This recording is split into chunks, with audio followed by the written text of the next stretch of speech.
Bom, companheiros, eu tinha pensado em apenas lembrar aqui uns versos de Castro Alves.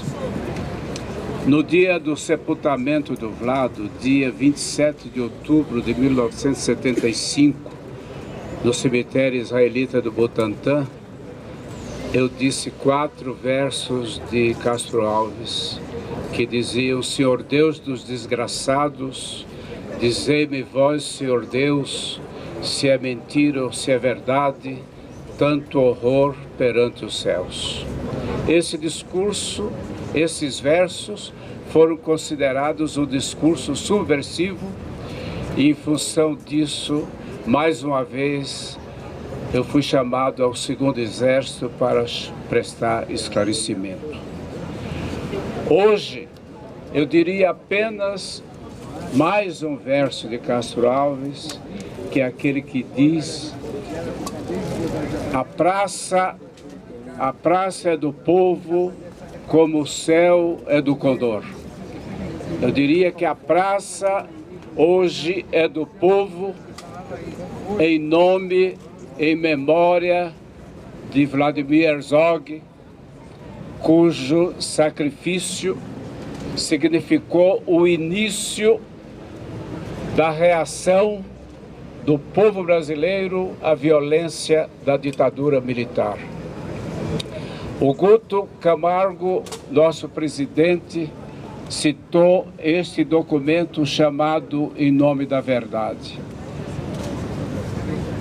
Antes dele, as vozes que soaram no Sindicato dos Jornalistas de São Paulo, as vozes dos jornalistas e depois de vários representantes de setores diversos da sociedade, não aceitaram a versão do suicídio e denunciaram o assassinato do Vlado.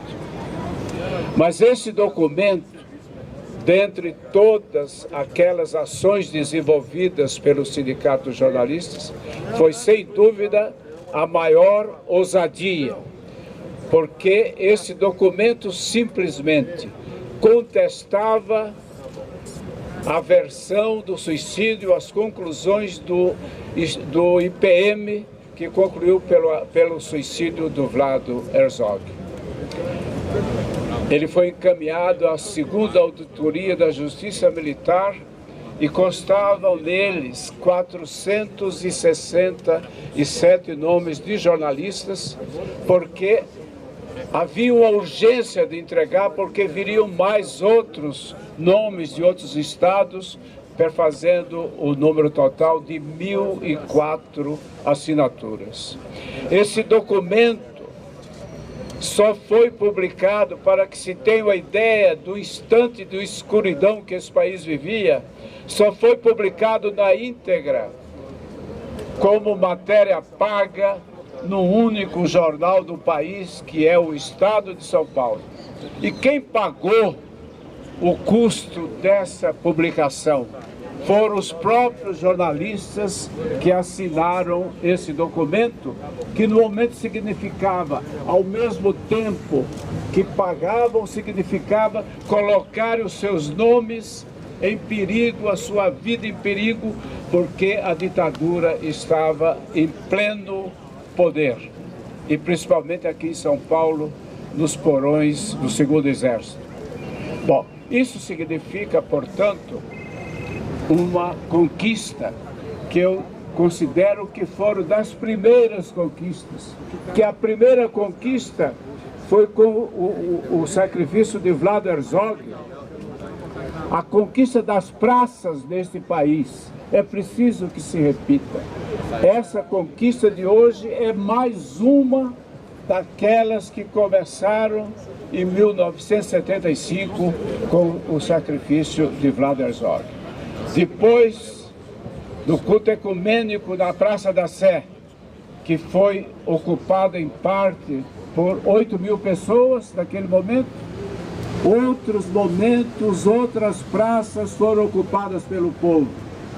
E no momento mais importante, a luta pela recuperação do direito da sociedade brasileira votar e escolher o seu presidente, na Praça da Sé, inicialmente com 300 mil pessoas, depois no Anhangabaú com 1 milhão de pessoas, depois na Avenida Presidente Vargas, do Rio de Janeiro, com 1 milhão de pessoas, em várias praças deste país. Esta é mais uma praça na história de Vlado Herzog. Ele merece essa homenagem, não apenas por ter sido vítima da ditadura militar, mas por ter sido em vida um exemplar cidadão brasileiro. Cidadão que se empenhou sempre nas lutas pelas liberdades democráticas e pela verdade da informação, como jornalista que era. Eu deixo por fim, propositadamente, a citação de alguns nomes aqui que eu não posso deixar de fazer. Primeiro, o Ivo Herzog, filho do Vlado, que então tinha apenas 9 anos. Eu digo sempre que estas crianças, as crianças órfãos da ditadura, têm no Ivo um símbolo. Meu companheiro presidente do Sindicato dos Jornalistas, Guto Zé Augusto de Camargo, ex-presidentes do sindicato que aqui estão, a Lu Fernandes, o Fred Guedini, o Everaldo Gouveia, o Antônio Carlos Fon, o Zé Hamilton, que exerceu por algum tempo, e saudar de maneira muito especial o companheiro Elifas Andreato, que esteve sempre presente nessas nossas lutas. De maneira muito especial, eu quero citar o nome do Sérgio Gomes da Silva, o primeiro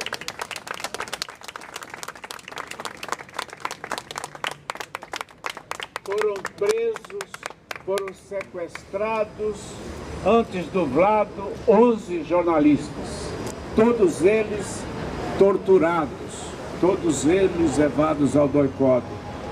O Sérgio foi o primeiro. E eu quero dizer aqui com toda a minha convicção, a memória que hoje se traz aqui a essa praça não teria existido se o Sérgio não fosse o grande provocador. Não tivesse corrido atrás dos vereadores que aceitaram a sua sugestão de se dar a essa praça o nome do Vlado.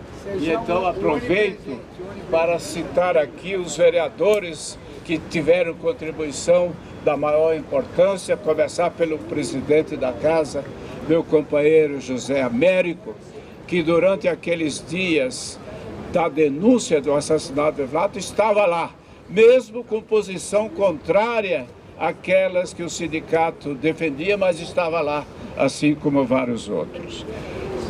O ex-presidente dessa casa, o Pólice Neto, que está aqui de boné e tudo, o Gilberto Natalini, que também estava em outra posição, mas estava lá. O Ítalo Cardoso, cadê o Ítalo Cardoso? Já foi?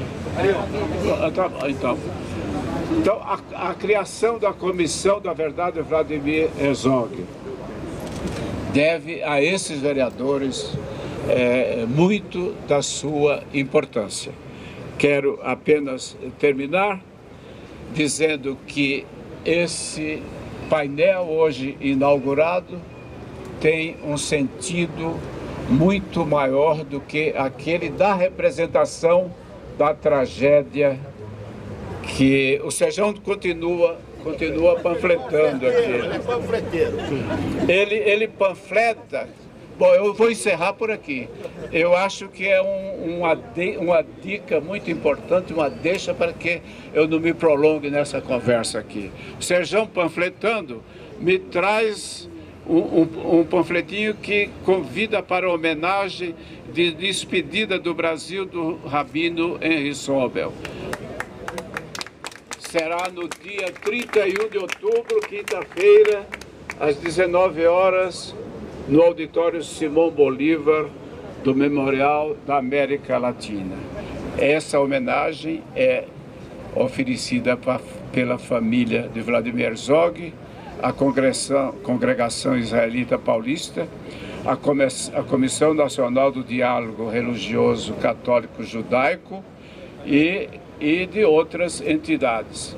Lembrando isso, eu queria citar aqui o presidente da Comissão da Verdade da Assembleia Legislativa, deputado Adriano Diogo.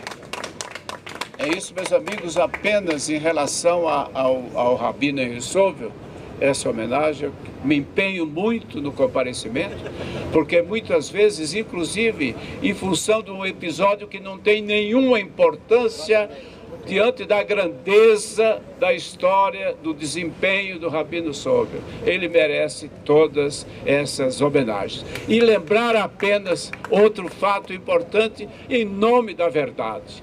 O Rabino Sobel foi aquele que contrariou a posição de covardia e de silêncio que a cúpula, não a sociedade judaica, a comunidade judaica do Brasil, o povo judaico do Brasil, mas contrariou os interesses da cúpula da comunidade judaica, que não queriam aceitar que ele comparecesse àquele culto ecumênico. E ele, com todos os riscos, aceitou essa incumbência e merece, portanto, as nossas homenagens. Muito obrigado.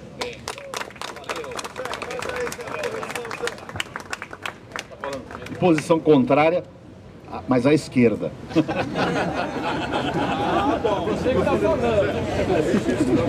Com a palavra, Ivo Herzog, filho do jornalista Vladimir Herzog, representando o Instituto Vladimir Herzog. Obrigado. Bom, eu queria agradecer a presença de todos, essa homenagem, a família está muito feliz.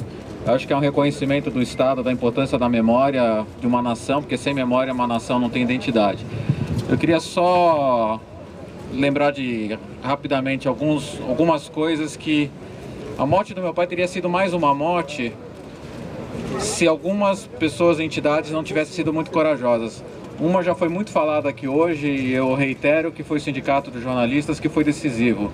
Mas tem 3 pessoas que foram chaves, que é Dom Paulo Evaristo Arnes, Henri Sobel e James Wright, com o ato ecumênico no dia 31, que completa 38 anos semana que vem, por isso que a gente está fazendo o ato em homenagem ao Henri Sobel. E existe uma heroína nesse processo todo, que não pôde estar aqui hoje, porque ela está doente, está de cama, e que foi quem foi xingada de legalista, que brigou e que provou que o Estado foi culpado pela morte do meu pai, que é minha mãe, Clarice Herzog, que para mim é... Ela, junto com os sindicatos, junto com Dom Paulo, Henri Sobel e James Wright, que deram a grandeza e fizeram essa coisa ser inesquecível. Mas, em vez de falar tanto sobre o passado, que é extremamente importante, só queria falar um pouco sobre o presente. Né? Hoje, o meu pai estaria com 72 anos, faz 38 anos da morte dele, e eu acho que ele estaria muito triste. Porque a gente tem visto desde junho uma coisa muito bonita, que é a manifestação popular, mas por outro lado uma coisa muito triste, que é toda essa violência envolvendo essas manifestações. E nenhuma forma de violência é justificável. Não existe justificativa para nenhuma forma de violência. E eu acho que a gente tem que mostrar as nossas caras se a gente quer protestar. A nossa cara é a nossa identidade, a nossa opinião, é o nosso eu. E é bonito usar máscara no carnaval, mas fora isso, acho que a gente tem que botar a cara para bater, se a gente realmente acredita naquilo que a gente está falando.